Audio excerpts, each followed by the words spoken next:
Chair, you know the county attorney is a person that I know personally and have a lot of respect for. I do not doubt his ability as a lawyer. In fact, for full disclosure, he has represented the party that I ran before he joined the county government of. So I am sure he knows that there are terms that go to the root of a contract, and there would be no excuse for those terms to be left out of the main contract and then subsumed in an addendum. That doesn't make sense to me. Governor, you have said there's a reference to the 5% in the main contract. I'm still struggling. I don't know if my colleagues have the documents are likely unclear. Could you look at the last page of the contract where there is a table? There's a long table that goes all the way to licenses and permits, disputes. The very last page, Chairman. We are there. I don't know whether members have a better copy, but this is a version I have. Chair, that is why I wanted to move that this document be struck out, because it's not readable. Yeah. They are not legible. They are not legible. And Chair, from what we know from Homabay, it doesn't come out very well, Chair, because nothing is readable, and the county attorney is here. If we cannot read, Governor, how can we assist in interrogating? How are we supposed to read this? Maybe Sifuna can read if he has a better eye. Chair, can I just guide? Yes. You see, you go to the addendum to contract, and you see, because we are all grown-ups here, we can agree when mistakes have been made and corrected. If you go to the addendum, which is 6K, Honorable Chair, 6K, the addendum to contract agreement has recitals. Those recitals, I believe, are laying a historical foundation for the addendum. And it acknowledges that at the time of execution of the contract agreement, the parties were yet to agree on the contract period. This is 6K. The second last page whereas 2 on 1, 2, 3, 4 paragraph that appears at number 5 there. Paragraph 5. Not the ones, the whereas, the recitals. Yeah. It says, at the time of execution of the contract agreement, the parties were yet to agree on the contract period and therefore did not provide, therefore, in the special conditions of contract. Yes. You are acknowledging that such a fundamental issue as the time of or the contract duration was not agreed upon. And then you go to say that this addendum is necessitating the provisions that follow there, including the contract period and the other terms there. So you can say it was an oversight in the initial contract, or it had not been agreed as your document itself is saying. Chair, the point I was making, Chair, was that the 5% commission was part of the original contract. What was not contained, what is contained in the addendum is the period of the contract. But Governor, we can't see it. Okay. Chairman, can I be allowed to provide this clear copy of the contract? you see that the challenge is this, Governor. We are not this auditor was in Homabay. Yes. And asked that question and captured it in the management letter and captured it in the draft certificate. It was not responded to. What is a justification that today in Nairobi it is being responded to, and yet it wasn't done during that audit period? And I think that's why part of our recommendation was administrative action on the officers who failed to provide the documentation on time in the event that the documentation existed.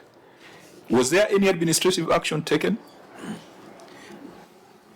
Chair, and in addition, to be fair to us as your members, we are not reading anything. So even if the governor refers until cows come home on the aspects of the contract, we can't read. And a number of us are legal experts, Chair, and we really wanted to get into the substratum of the issue. So how will we assist the Chair to be fair? Yeah, Chair, finally, yes. For the benefit of the people of Homabay, I think the most critical thing is the cost that the people of Homabay are incurring. Governor, I cannot believe personally that such an important matter would not be contained in the document itself in a more prominent manner. Because anything, even if you are buying mandazi, the first thing you ask is how much is this thing? And the contract has to provide for it. So it is unbelievable. And as I said, I have a lot of respect for your county attorney. If mistakes were made, we can just own up and say there were mistakes. Like, Chair, this is more than a mistake, eh? Because are you saying, through the chair, Governor, are you saying that the 5% is provided for on the last page of? Yes, the 5% is provided for on this contract where it says summary of costs. And Chairman, if you allow me, I would like to table I would like to apologize for the document not being clear, and I would like to table, Chairman, if you agree for your purpose, a clearer version of the contract document. It's 9 copies, so that is enough. Sometimes you are constrained to take new evidence at this point, yes. But because you are quasi-judicial, maybe first table it to the clerk and then we'll take a view. But you see the point. Does it mean we don't interrogate that aspect? Because no, we definitely would, because in line with Senator Sifuna's query, the first page of the contract agreement talks about the 28 million. Correct. So the curiosity is why the 5% was captured in an appendix on the last page of the contract. You see, that's a reason for curiosity. Yes. That this could have been an afterthought, or this could have been an insertion to an original contract that wasn't there. And that is why the Auditor General asked that question, and it was not answered when the Auditor General was in Homabay. Chairman, I want to say that, and this is under oath in the House here, that if the figure had not been part of the main contract, it would not be in anybody's interest to insert it and then say it is part of the original contract. So it was there, Chairman, but the reason it wasn't provided, I want to agree with the committee that the document should have been provided to the auditors in full, including the addendum, so that we did not have to raise this issue here. And Chairman, I want to assure you that whoever did not provide the document, we will take administrative action against them. Governor, unfortunately, we have taken your copy of the document. Yes. And the beauty with this agreement is that it is signed on every page. Governor, if you look at the signatures on the previous page and the ones on this last page that you are now providing, they don't look the same. They have been signed by different people, and yet the people who have signed from the beginning are consistent. What is the explanation there? Just look at the previous page, Appendix B.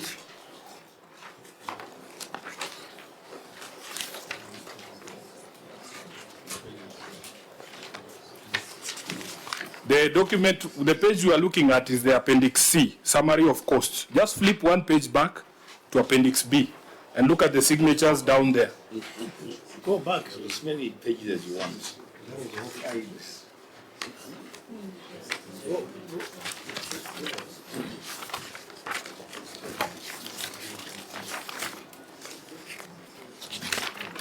There is one distinct signature on Appendix C that is not on the other pages. Yes. This one that looks like a millipede. I can see you're still traumatized from the BBI days, yes. But no, that was Okoa Kenya. Okoa Kenya. Oh. Yeah. Governor, would you quickly respond to that? I think it's a valid observation. I want to ask the attorney to respond to that. Thank you very much, Chair. Chair, I just want to make reference to the document that is annexed at 6J, which is the contract on automation of revenue collection and management system. So, Chair, if you go to that document on page 2, you will see what constitutes the contract. And from the word go, you will see that at part C, whereas the amount of the contract is stated there. at Part C. But it goes ahead at paragraph 1, now therefore, that the following documents attached here shall be deemed to form an integral part of this contract. So it lists them, and it goes to number C, the appendices. Now on the appendices, number 1 is terms of reference, number 2 is the key experts, and appendix C is reimbursable cost estimates. So appendix A, B, and C constitute part of this contract. Now, what Her Excellency is referring to, and where there is a 5%, is appendix C.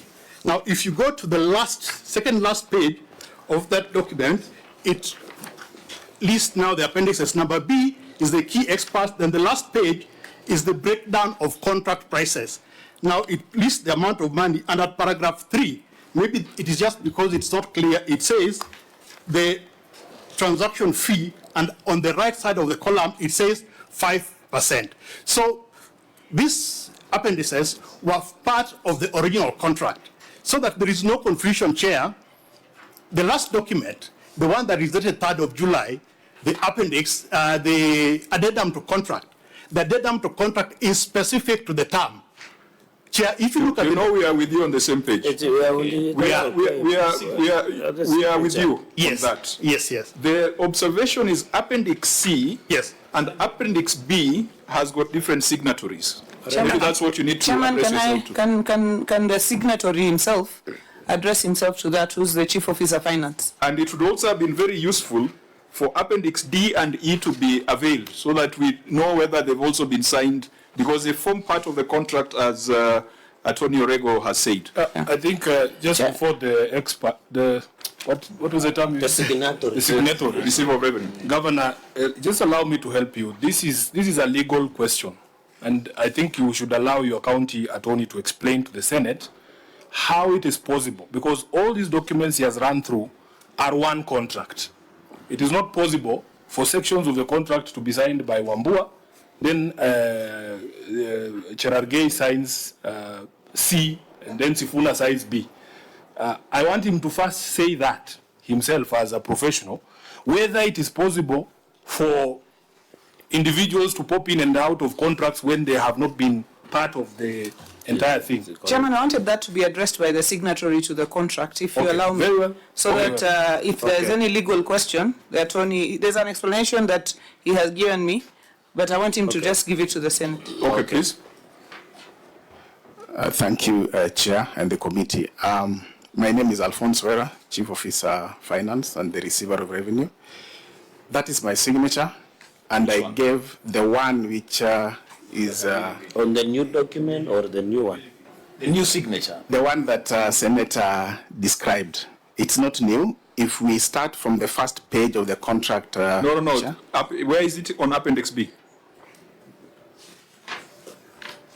I'll refer to where it is. Where is it on appendix B?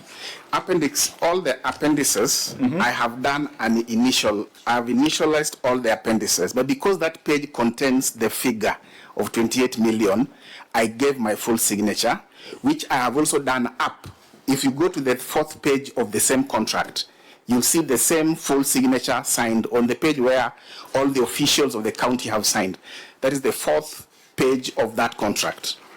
So you put your full signature only where money... Where there is money in the appendices, I put my full signature, the same signature that is in page 4.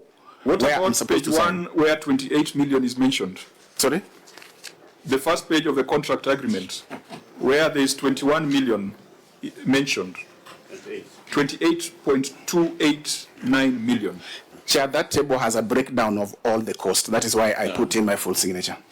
Honorable members, does that make sense? Can I ask, the other pages you're saying you also initialed? No, all the other pages have initials on the left-hand side. So these initials, which one, KB, is yours? No, the one that is a cycle.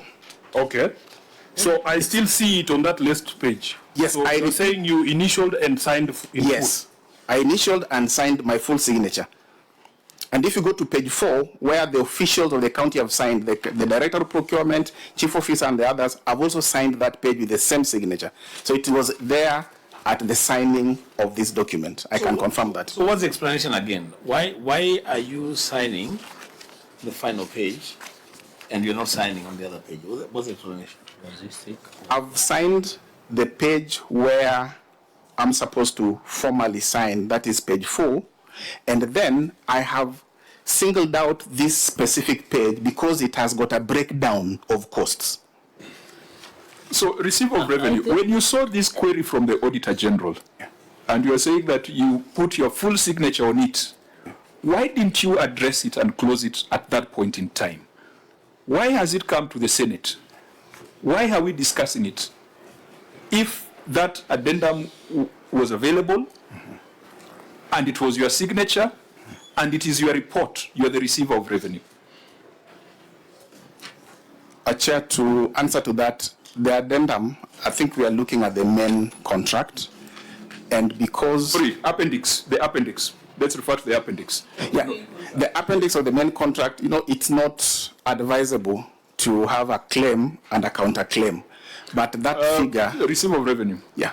You say that you signed this appendix C. Yes, I did. That has a 5%. Yes, I did. Did you see this observation by the Auditor General in the draft certificate? Yes, Chair, I saw. Why didn't you address it at that point in time? We did address and responded to it, Chair. So how did it end up in the Senate and in the public domain?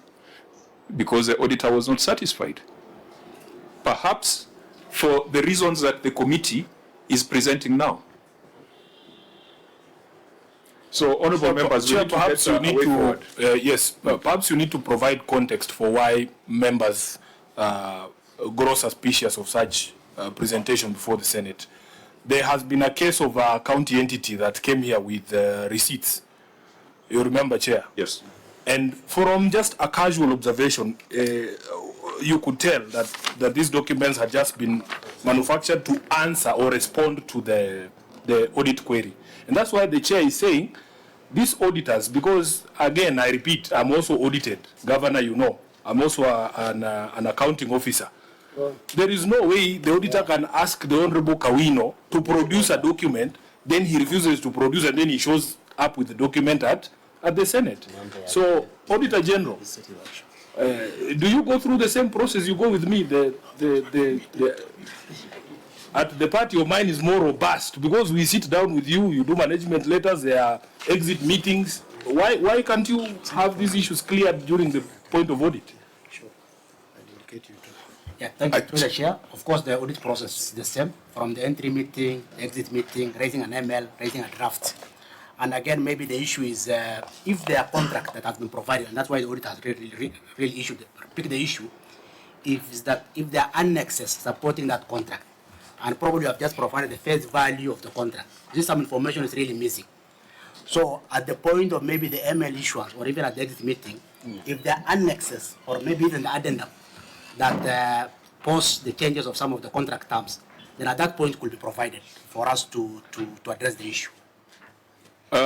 Senator Chirage, and then ROR, you'll tell us